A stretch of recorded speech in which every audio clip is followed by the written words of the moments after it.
का कट आपको निफ्टी पर इस समय आते हुए दिख रहा है और वो है आपके लिए आईटीसी। जरा इसका चार्ट पुल अप करिए, डेज लो पर ये ट्रेड कर रहा है। 4.5% का कट आपको आईटीसी में आते हुए दिखेगा।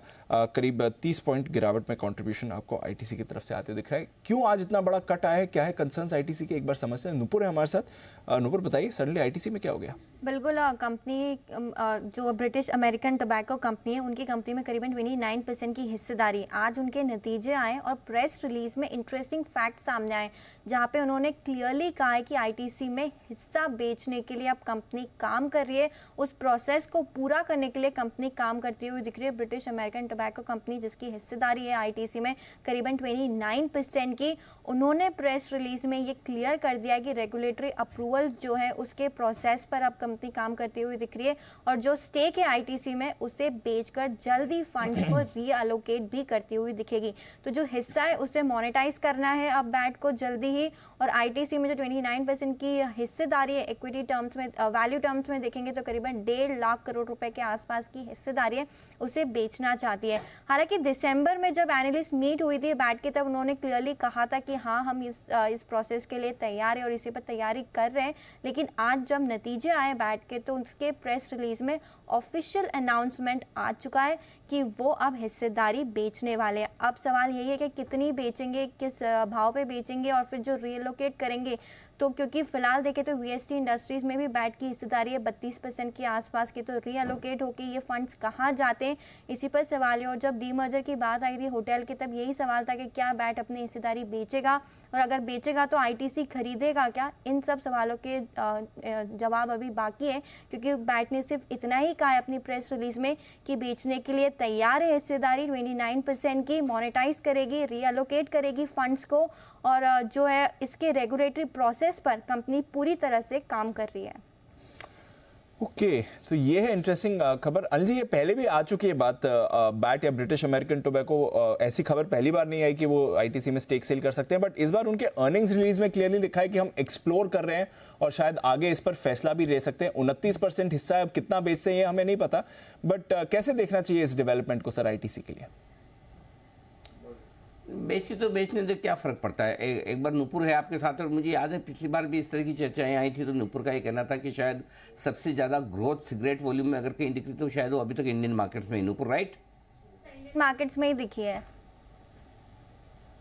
करेक्ट। तो अगर आपका सबसे ग्रोइंग मार्केट है और उसमें आपको अगर कोई कंपनी बेचनी है, आपको स्टेक बेचनी है, तो बेच दीजिए। अब पॉइंट क्या है, अब 29% स्टेक आईटीसी के पास है, तो माफ़ कीजिएगा बैट के पास है।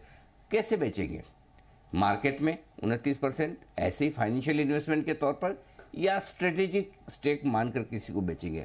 ये बड़ी चीज़ है। सो आई थिंक स्ट्रेटेजिकली अगर कोई बेचने की कोशिश करता है तो आईटीसी के लिए पॉजिटिव होगा। अगर मार्केट में बेचते हैं तो जब तक स्टेक ना बिके तब तक स्टॉक पर थोड़ा दबाव रहेगा, बस इतनी सी बात है। बाकी अगर बैट इतने लंबे समय तक होल्ड करने के बाद, इतनी अच्छी तेज़ी के बाद आईटीसी अगर बेचता है तो गलत कुछ भी नहीं है, बेचा जा सकता है। लेकिन मुझे जो लगता है, जो समझ में आता है, हो सकता है बैट थोड़ी बहुत स्टेक बेचे, शायद पूरा न बेचे अगर उनको मार्केट में बेचना है। अगर उनको कोई स्ट्रेटेजिक इन्वेस्टर मिल जाए जो पूरी की पूरी 29% ले ले और बोले कि बाकी के लिए भी मैं 20% के लिए ओपन ऑफर लेके आऊँगा या 25% के लिए ओपन ऑफर लेके आऊँगा, ऐसा कोई मिले तब तो एक अलग बात है। क्या ऐसा हो सकता है? दीप जरा सोचिए, क्या हिंदुस्तान में ऐसी कोई कंपनियां हैं, ऐसे कोई ग्रुप हैं जो इतना पैसा डालकर आईटीसी को खरीद सकते हैं? इसका जवाब हाँ है। बहुत सारे लोग हैं जो इतनी बड़ी प्रोफेशनली मैनेज आईटीसी जैसी कंपनी को खरीदना चाहेंगे। क्या हिंदुस्तान के बाहर ऐसे कोई लोग हैं जो स्ट्रेटेजिकली आईटीसी को खरीद सकते हैं? क्यों नहीं। बहुत सारी कंपनियां हैं जिनके पास बहुत पैसा है, और आईटीसी जैसी परफेक्ट प्रोफेशनली मैनेज कंपनी को कौन नहीं लेना चाहेगा। इंटरेस्टिंग होगा। मुझे नहीं पता किस तरह से डील होगी, बैट मार्केट में बेचेगा, स्ट्रेटेजिकली बेचेगा, कौन खरीदेगा, कब होगा। लेकिन अगर होता है तो मुझे नहीं लगता कि, और एक चीज़ सिंपल सी चीज़ है, स्टेक बिके ना बिके, आईटीसी की सिगरेट बिकना बंद हो रही है क्या इस खबर से? क्या कुछ और हो रहा है? सब कोई फ़र्क नहीं पड़ता। ये छोटे मोटी खबरों की वजह से हल्के फुल्के करेक्शन होते हैं, ये चलते रहते हैं। लेकिन मैं आईटीसी पर पॉजिटिव था, हूँ और रहूँगा। हाँ, जब तक ये खबरें क्लियर नहीं होती तब तक स्टॉक के लिए बढ़ पाना, भाग पाना, दौड़ पाना थोड़ा मुश्किल रहेगा, विच इज़ फाइन। हर रोज आपका शेयर बढ़े। आप ये तो सोचिए ना कि इतनी बड़ी स्टेक भी लोग खरीदने को तैयार बैठे हैं, इसका मतलब कुछ तो अच्छा है कंपनी में। सो ये तो इंटरेस्टिंग डेवलपमेंट है। आगे मैं ये देखना चाहता हूँ कि बैट का बेचना इंपॉर्टेंट नहीं है मेरे लिए, इंपॉर्टेंट है कि खरीदेगा कौन। बैट का बेचना इंपॉर्टेंट है तो सिर्फ इतना है कि मार्केट में बेचते या स्ट्रेटेजिकली। अगर मार्केट में बेचते तो कौन लेता है, किसी को सोच समझ कर दिया जाता है तो कौन लेता है, नूपुर को कहिए उस पर काम करिए। चलिए सर, इस पर काम शुरू करवाते हैं। बट आईटीसी डेफिनेटली इंटरेस्टिंग खबर है वैसे कोई बड़ा एक जमाने में है ना वो आईटीसी का स्टॉक दीप, एक जमाने में ना आईटीसी का स्टॉक बड़ा वोलेटाइल हुआ करता था और मार्केट का फेवरेट होता था। मतलब 2-3 स्टॉक जिससे आप मार्केट का मूड जानते ना कि भाई कौन सा स्टॉक ऊपर नीचे, उससे आज ट्रेडर्स का मूड क्या है। और इसका शॉर्ट फॉर्म जो आईटीसी का फॉर्म ये था, इम्पॉसिबल ट्रेडिंग कंपनी। मतलब इसमें ट्रेड करके पैसा कमाना बड़ा मुश्किल काम है।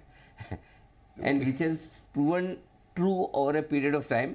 ये तो कंपनी ऐसी है जिसमें इन्वेस्ट करके आप लॉन्ग टर्म वेल्थ बना सकते हैं। आपको ये कितना, बंसल जी को पूछिए, बंसल जी को पता होगा। जी बंसल जी।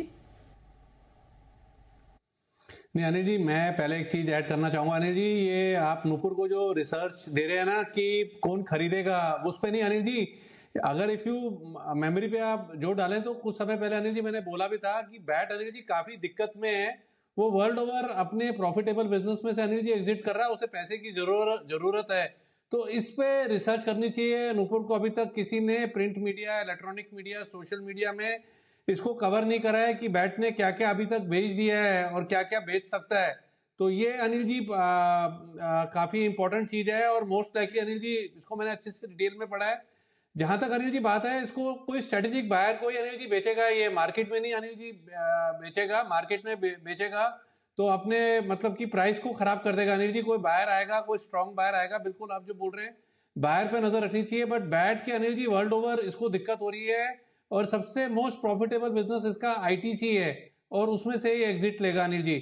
और जब अनिल जी समय हो ये नूपुर का और ये आईटीसी का हो जाए तो भी अनिल जी एक बार आइएगा, काफी समय से वेट कर रहा हूँ।